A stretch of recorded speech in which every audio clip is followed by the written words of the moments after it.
Bien, miren, hoy es el lunes y nosotros como siempre hacemos nuestro comentario al inicio de cada programa, nuestro comentario de fondo, y teníamos un comentario en principio, pero luego del desayuno que sostuvimos con el director de Proindustria, Ulises Rodríguez, el santiaguero Ulises Rodríguez, hemos querido iniciar con esta información porque entendemos que es una buena información o una información positiva para el pueblo dominicano.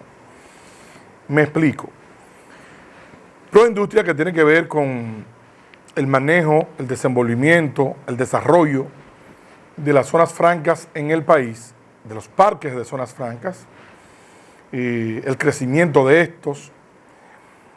Ulises Rodríguez dio unos números, estuve explicando unos números que estaba esperando a ver si me lo mandaban por internet para poder sostener, pero donde se ha elevado enormemente el número de empleados en zonas francas. O sea, muchas naves de zonas francas han abierto en estos 9 meses del gobierno del PRM y esto obviamente que va en beneficio de la población dominicana en un momento tan delicado y tan grave como es este momento del COVID-19, donde estamos saliendo porque no hemos salido todavía del confinamiento, de los toques de queda, de los paros, donde en todas partes del mundo, incluyendo nuestro país, se habla de la cantidad de desempleados que ha provocado el COVID-19.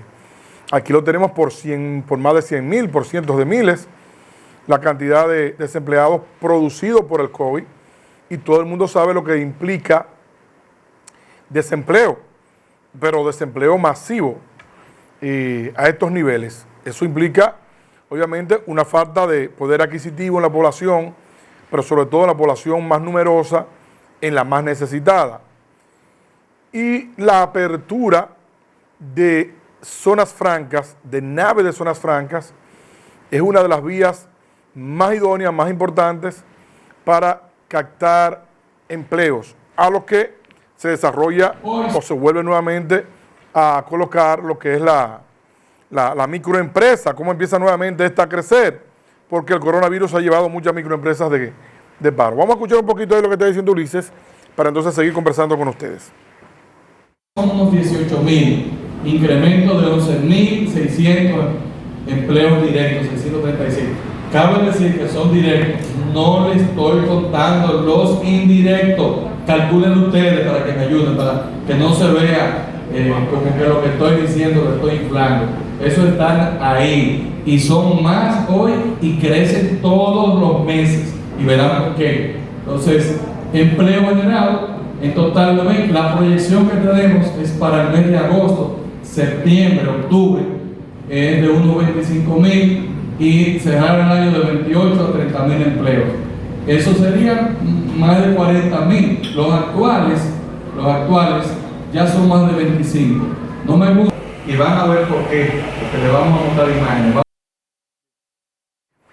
Ustedes están viendo ahí una de las partes de la exposición de Ulises, y cuando le habla de empleos directos, obviamente porque las zonas francas generan muchos empleos indirectos. Alrededor de una zona franca se crean muchos tarantines, se crean muchas ventas, se crean muchos negocios, y ese dinerito inclusive incentiva mucho los colmados, los barrios y todo esto, porque la gente de zona franca, el obrero, es gente de barrio. Debo decir y recordar de lo que fue en la década del 80 el surgimiento de la zona franca en el país. Bueno, la zona franca vinieron a suplantar, inclusive en algunos casos de manera literal, lo que era el negocio o la exportación de azúcar de parte de la República Dominicana, porque por ejemplo estamos hablando ahí del ingenio de Esperanza en la provincia de Valverde, donde estaba el ingenio de Esperanza, se quitó el ingenio y se puso una zona franca. Y ni hablar de lo que ocurrió aquí en Santiago.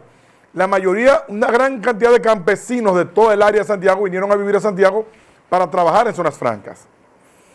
Resultado que cuando las zonas francas cayeron, producto del auge de la incursión de China en las zonas francas, en la elaboración de materia prima, en el ensamble de ropas, con unos precios competitivos, hizo que no solamente República Dominicana, sino que República Dominicana y muchos países de Centroamérica, que estábamos concentrados en el trabajo de zonas francas para Estados Unidos, se fue a pique. Y esto trajo como resultado que una gran cantidad de gente que vivía allá en Santiago, pero que era del campo, porque estaba residiendo en Santiago, se encontró de un momento a otro desempleado. Y esto generó prostitución, delincuencia, hambre, generó de todo. Porque imagínense ustedes, una zona franca en Santiago, que solamente una sola empresa tenía más de 12,000 empleados, y esa empresa cerró, te están tirando 12,000 personas a la calle, que son padres de familia. Eso fue un caos del cual todos recordamos y hemos vivido en Santiago. Después de ahí, con el tiempo se ha ido recuperando la zona franca de a poquito, de a poquito. Entonces, ¿cuál es la situación? ¿Qué es el móvil por el cual yo quiero y por cuál inicio el programa con este tema de Proindustria y la zona franca? Es el siguiente.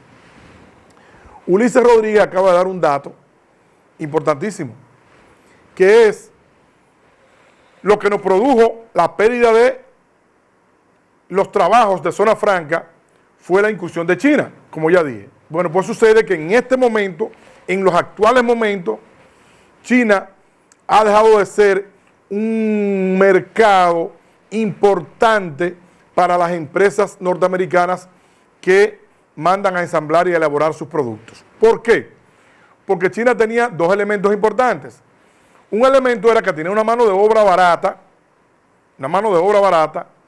y la otra que tenía China también es que, bueno, tenía una gran cantidad de personal y de terrenos y de condiciones para que las empresas en todas partes del mundo, pero sobre todo la norteamericana, mandaran a hacer su producto allí. Tenía una desventaja. China tenía una desventaja, que es la distancia, que era lo que lo separaba de Estados Unidos y América.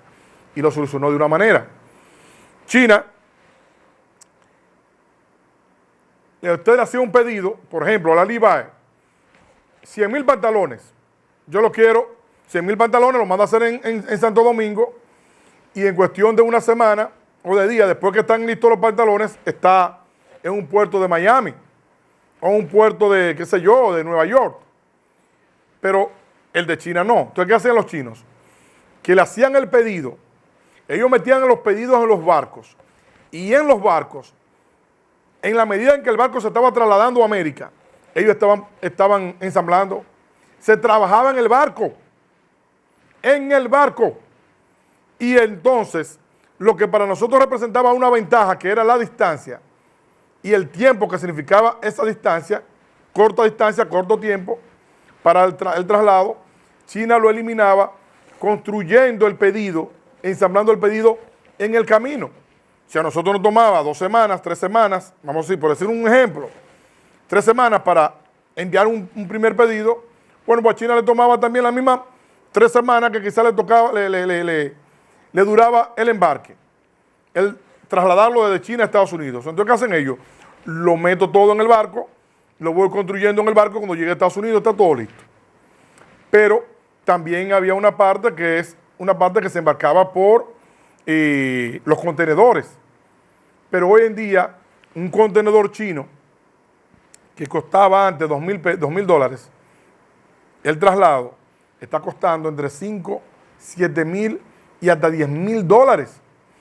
Ya un contenedor enviado de China a Estados Unidos no es rentable. Primer elemento. Segundo elemento, y es que eso ya hace un buen tiempo, nosotros inclusive creo que lo hemos tocado aquí en el programa, cuando hemos hablado de economía, y es que China siempre ha tenido, creo que todavía lo tiene, una devaluación de su moneda que le permite que la mano de obra china, cuando un chino recibe dólares, un empresario chino, para pagar a los empleados, los paga con pocos dólares, porque el yuan chino, la moneda china, al estar muy despreciada, usted reúne mucho dinero con pocos dólares y eso le da para pagar. Pero dado una presión de Estados Unidos, China tuvo que revalorar su moneda y hoy en día la moneda china cuesta mucho más. La distancia del precio de la moneda china a el dólar estadounidense hoy en día es menos y también eso hace que sea menos rentable o no rentable, sino que ya no, la mano de obra no sea tan barata. Entonces, mano de obra que ya no es barata, que no es competitiva con la que tenemos en República Dominicana porque tenemos a igual, y un envío que es sumamente caro con el asunto de los contenedores, sobre todo que ahora también se está ensamblando en China, no en el barco, ha hecho que República Dominicana, a la salida de esta pandemia, sea nuevamente un lugar atractivo para las empresas norteamericanas.